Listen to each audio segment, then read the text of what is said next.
Yo! What's up mga kabrukabs? Ayan, panibagong araw, panibagong vlog. At matagal na tayong di naka-upload. Kaya ito na, tayo busy. So, balik na ako dito sa aking channel. At shoutout nga pala sa lahat ng mga viewers natin sa aking tutorial doon sa Mini Chinso. Pasensya na po kayo at hindi ako nakapag-reply, hindi ako nakasagot sa mga sa mga katanungan. Dahil gawa na tayo busy nga at kakahanap ng pera para sa pamilya. Alright, so sa araw na ito is share ko lang yung mga pangyayari dito sa aking paligid. At syempre may sasagutin akong isang katanungan tungkol doon sa nag-comment sa ating video doon sa Mini Chinso. Dahil may problema ang Chinso na. Kaya stipot lang kayo dyan. And sa mga bago pa lang sa ating channel, welcome po kayo. And let's go! So ayan mga boss, dito na tayo mga boss sa ating trabaho. Share ko ninyo. Ayan, yung trabaho ko ngayon. Nagsindi ko ng bunot at kakahoy. Kasi tayo nagkukubra.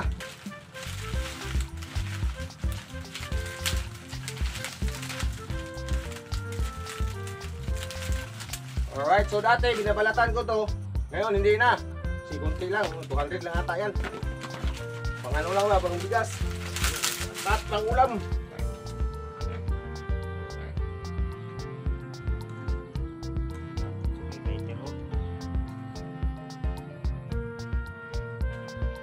Malakas yung lighter natin mga boss kasi bagong-bago to, bili. Kanina pa lang.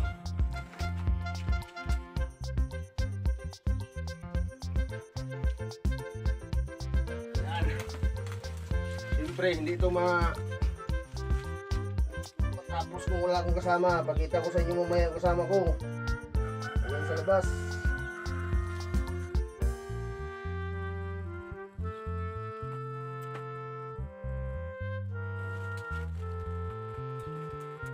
Medyo basa, aray ko.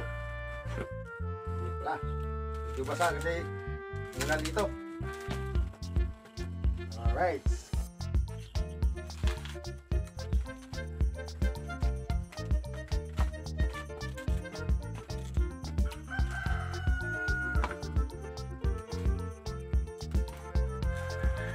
Delikado.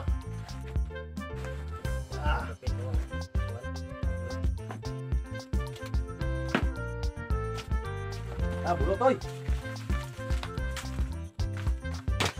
Grabe ang siga ni. Andam duro kuan kayo. May bao. Ha? Tama na? Di, ya, daga. Ini kuan lagi sila. Ha?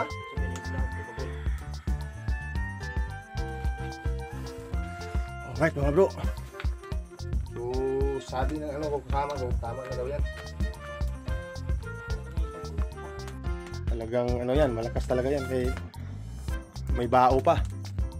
Ayan, lapit lang distansya. Yan yung kasama ko, si Tutoy. Ito yung mga bao namin. Kami ay nangganganga.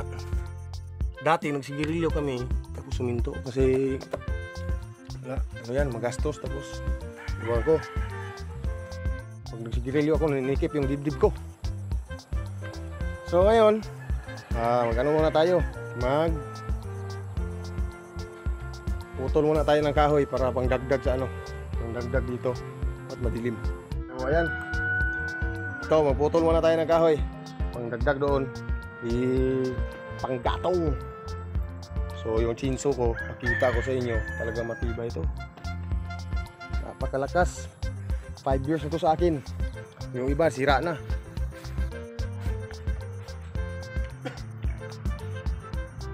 So ayan mga boss, ito ay lalagarin natin. Siyempre, bago yan, ituro ko muna sa inyo kung paano pagpandar nito, yung proper na pagpandar. So yan. Una, siyempre, naka-off yan, yung choke, naka-off yan. Yan lang. 2, 3, 4, 5, 6, 7, 8, 9, 10. Kahit 7 lang. Tapos onyo, tapos hila yung choke. Tapos yan. Yun. Aandar na yan. Balik mo yung chok. Wow!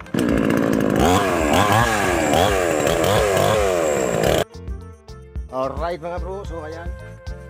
Mga bro, mga boss, mga madam. Ay atin ang lalagarin.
Mga bro, so ayan, meron na tayong pang gatong doon. Bali yung ano natin, niyog, ayan. Alright mga bro, lagyan natin ng konti sa gilid lang. Hindi maabot.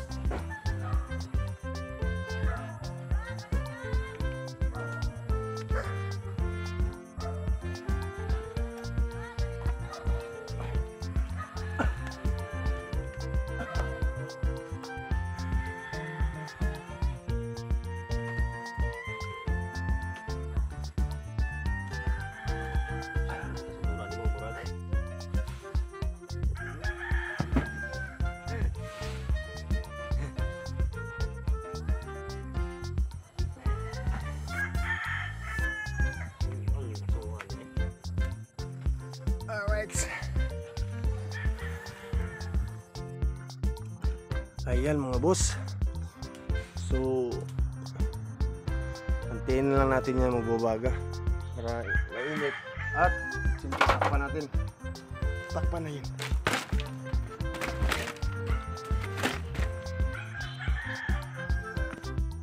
Medyo lumalakas na. Siyempre kontrolin natin yan ng tubig. Hindi kaya ihawiin natin ito sa gilid. Kano yan? Liliab yan.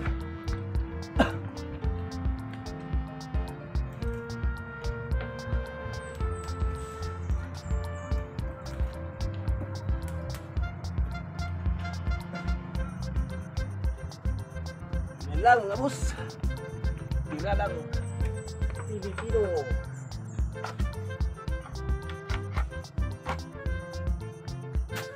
At ito mga boss ay lalagariin na naman natin. Kasi sigurado hindi ito mauga, matuyo. Yung sa amin sa Bisaya, mauga o matuyo ang ating kupra kung dagdagan lang ang gatong.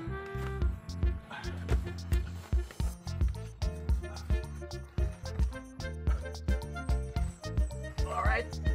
Yan ah.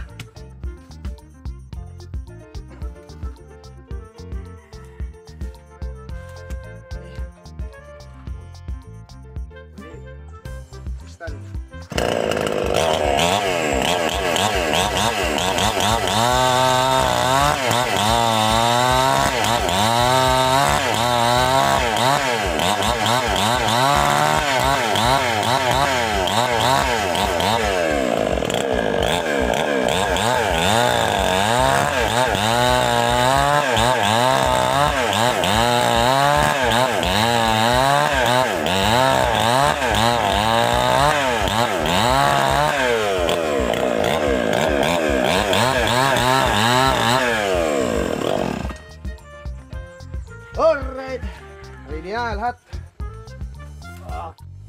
So ayan mga boss, tapos na yung paghahanda natin sa ating panggatong at ang iba yun na sa ilalim at ilagay na. At ayun na, sumisiga na. Bisaya pa yung mga tao sa Tagalog dyan. So bago tayo magtapos ating video, sagutin ko muna yung katanungan ni Boss Ronnie. Ayan sa i-flex ko, ayan o, yung katanungan niya. Bago daw mamatay ay nagtitrigger, umiikot daw yung kadena. So ang sira niyan boss is doon sa carb niya, kahit anong mo adjust yan sa HS sa KL, ganoon pa rin yan kasi pabalik yung ano niya, yung diaphragm sa taas, sira yan, tawag yan madumi. Ayan, saya kasi matagal na akong hindi naka-vlog ng Tagalog, sunod na po kayo.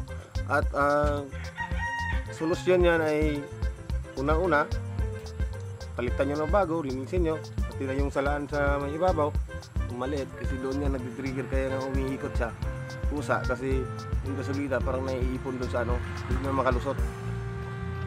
Tsaka iba naman na marami ng yung marami ng mga dumi, ayun, namamatay bigla. Maandar pero namamatay bigla. Yung iba naman, hindi pa masyadong maraming dumi, okay siya, maandar pero hindi mo pinipihit, umiikot yung kadena, nagwa-wild kumbaga. May ako dyan, may video ako dyan sa lagay ko sa comment section. May tutorial ako dyan yung paglilinis. Yan din yung nangyayari nung na ipinapaayos sa akin. Mini chainsaw rin, 20 inches. At kung hindi naman gumana sa'yo, mura lang naman ang carb sa mini chainsaw, 300 plus ata, 200 plus. Hindi ka na mag-order sa Shopee, pwede na yan. Kaysa mahirapan ka pa. Gusto mo magkulikot, mahilig ka magkulikot, ipulikutin mo na lang. So ayun po, maraming salamat po sa inyong panunod. And once again, this is Bro Cabs and welcome to my channel.